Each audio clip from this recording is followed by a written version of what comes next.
Hello, I'm Scott with Shoms Photography, and it's been a month that I've had this unit inside my Ford Transit Connect. I love this unit. I have been looking at some other units. I saw a 10-inch made by a different company, and I was like, whoa, that would be pretty nice. But again, do I need it? No, because this does everything I need it to do.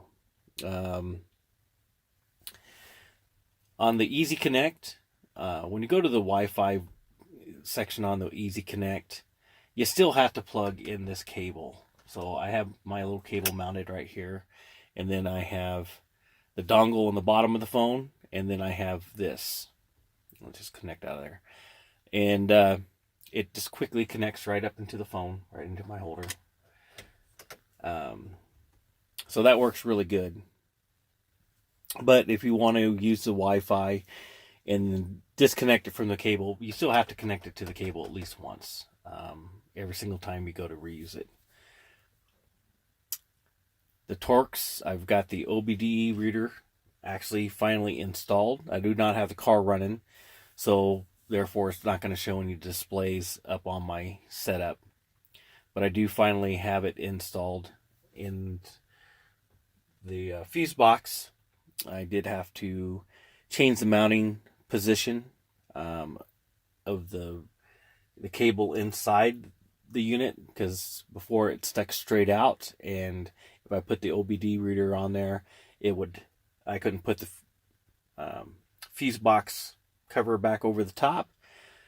But then again, it has an alternate mounting setup, so I flipped it over so now it's facing straight down, fits in there perfectly. Love it. Again, it's nice that you can read all your settings. I have mine set up with the voltage gauge over here. I've got my throttle, speed, the coolant, the boost, revs, all up here on the screen. Everything I need.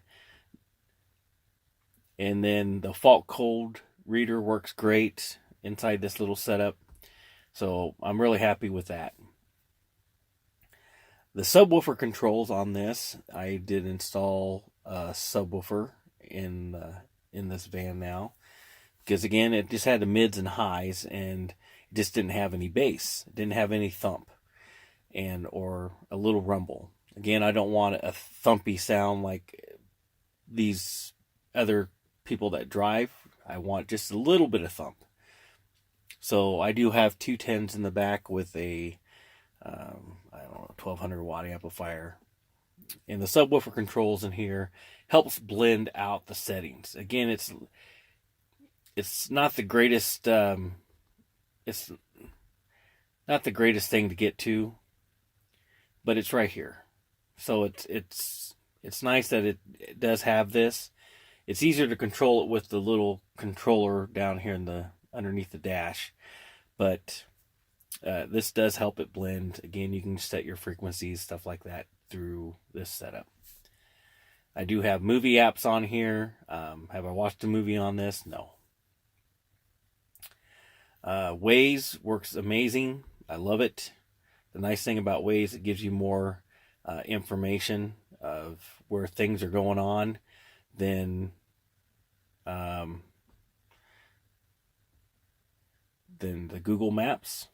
It shows me accidents a lot better than the Google Maps.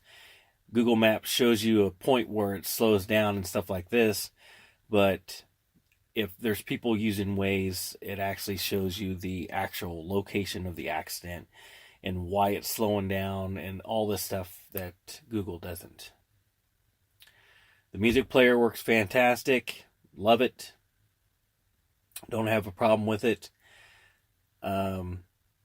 This one here, the stock one that comes with this is pretty good. The ones that comes with Car Guru, you can actually do a search by name, which I like that quite a bit. Again, the radio works fantastic. Again, this is a month of using this unit. I find it to work flawlessly for me. There is sometimes a hum noise that comes out of this. I need to put a filter onto the power lead, and that's just because it's no fault of the stereo. It just needs that filter because of the. Every once in a while, you might hear a whine sound, and it's not all the time. It's just every once in a while. So I'm gonna put the filter on to see if that helps that out. Again, my name is Scott with Shoms Photography. This is the Atoto A6 after a month's worth of use, and thank you for watching.